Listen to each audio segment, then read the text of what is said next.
Hey everyone, today we have something a little bit different to break up all the vivid voltage stuff that's coming out, that came out, that is coming out.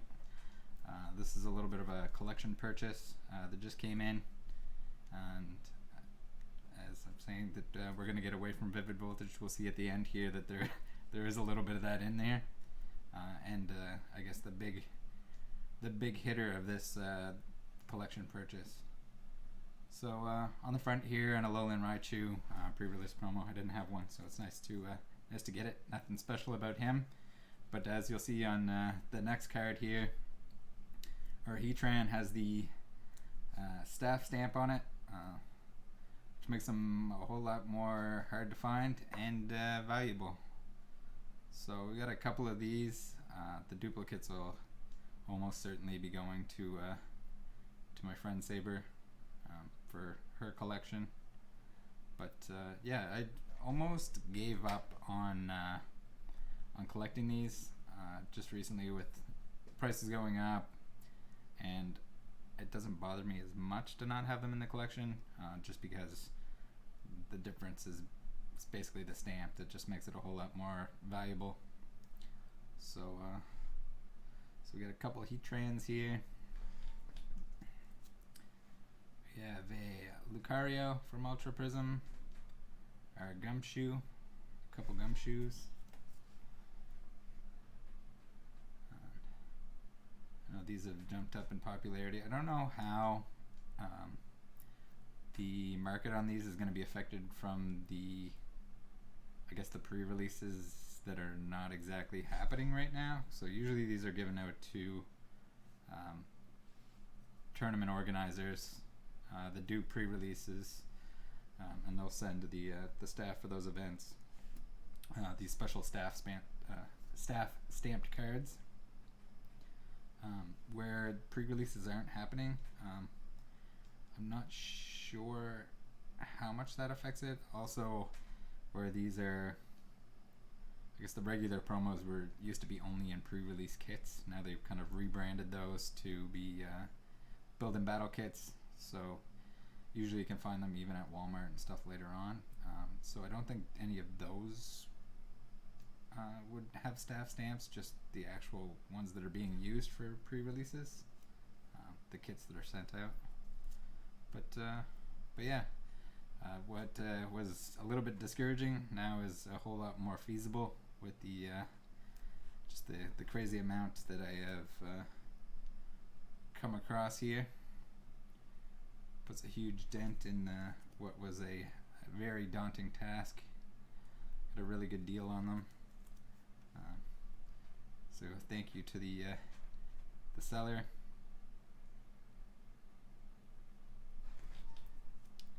We got a Necrozma. We got our Kyogre. Got to be a little bit careful with the staff stamps too, because if anything's going to be easier to fake on a card, it's going to be something like that. But you can almost always tell when the letters look off, and you can just compare it to a real one. You get a pretty good idea. If the font looks off, chances are somebody was playing around stamping their own cards.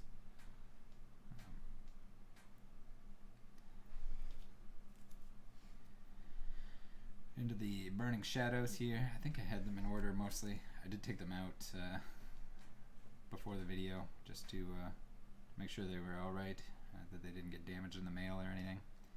And then the ones on the end were actually still in the sealed package, so I had to make sure that those were alright. So, got a couple of Xurkitrees here. There's two of a lot of them, 2 copies. So I don't know in terms of how big the pre-release event would have to be in order to get a second copy for like another staff member. That's something that I'm not really familiar with. But a couple of Pheromoses here from Forbidden Light. Very cool. We have somehow 3 Malamars, almost a playset of these bad boys. These are the Psychic Recharge ones that were extremely playable, so I can only imagine how blinged out your deck would be if you showed up with 4 of these guys. Put those on your bench to really show off.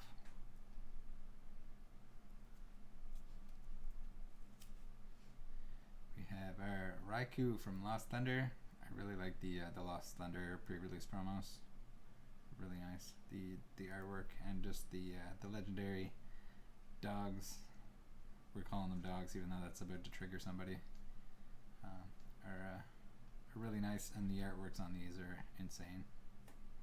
Couple staff dogs. Got Tapu Lele from Lost Thunder as well. Kind of miss Sun and Moon. I don't know.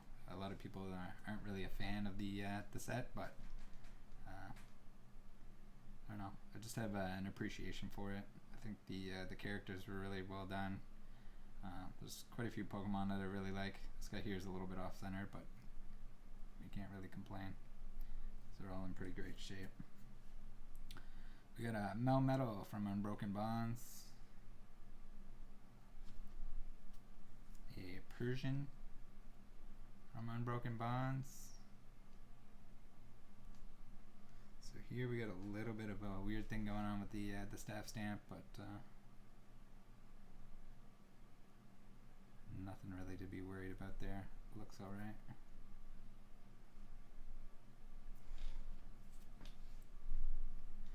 It's also really cool, and the promos, the pre-release promos, have different artwork than the actual card in the set. It's not just like a holographic added.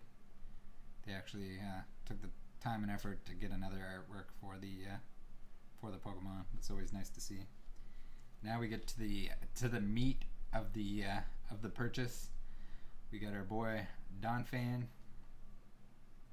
I think we can kind of see where this is heading.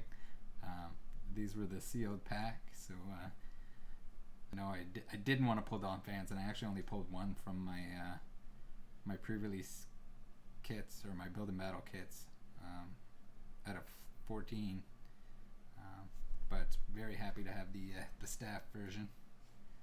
We have our boy Snorlax with his body slam ability. As you can tell, I like immediately double sleeve these. I'm gonna have to go and sleeve the rest of them. We have Lugia. Very nice. I don't know. I don't think this card is ever really going to be playable, but the artwork is great on it. You never know. Maybe there'd be some kind of shenanigans where you can increase the hand size of your opponent, which is kind of counterintuitive to what you want to do, but if you can do a lot of damage, and there's a way to do so. And the big boy from the entire purchase, the Charizard. These are going for just insane amounts of money, so I'm glad to have it. I'm sure it'll drop in price, but I have no intention of selling it, so not too worried about that. So I don't know if we want to make a fancy thumbnail here with our staffs. Other than that, we get our stack over here. Be exciting to put those in their respective binder slots. Hopefully get some people together tonight for a little bit of an opening. The Vivid Voltage stuff is underprinted and insanely expensive everywhere.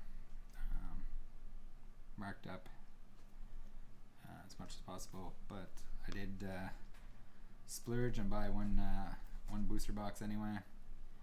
I kind of hate myself for doing it, but I did. And then I think there's a third version of this, but they didn't have any, so I got these two like blister packs with a couple of the starters. For some reason there's no Sobble. Either he doesn't exist or they just didn't have any. But yeah, we'll open that. So I would imagine you guys will be seeing that tomorrow. You guys take care. Good luck out there finding Vivid Voltage. It is pretty scarce. Hopefully I know it sounds like there's going to be a second wave and even a third wave that whenever they get that out, it'll happen. Kind of a weird time for Pokemon when purchases are limited and the prices are jacked up straight from the store, or if you buy it from someone else who's reselling. It's nothing you can really avoid at this point. The demand is definitely way higher than the supply, so that's kind of what we're left with. We gotta do what we can. Make sure that you're enjoying product that you're opening if you're spending extra on it, and if you don't want to spend the extra, you can always hold out. There will be more eventually once the printers can find some time to catch up. Alright guys, take care. See you next time.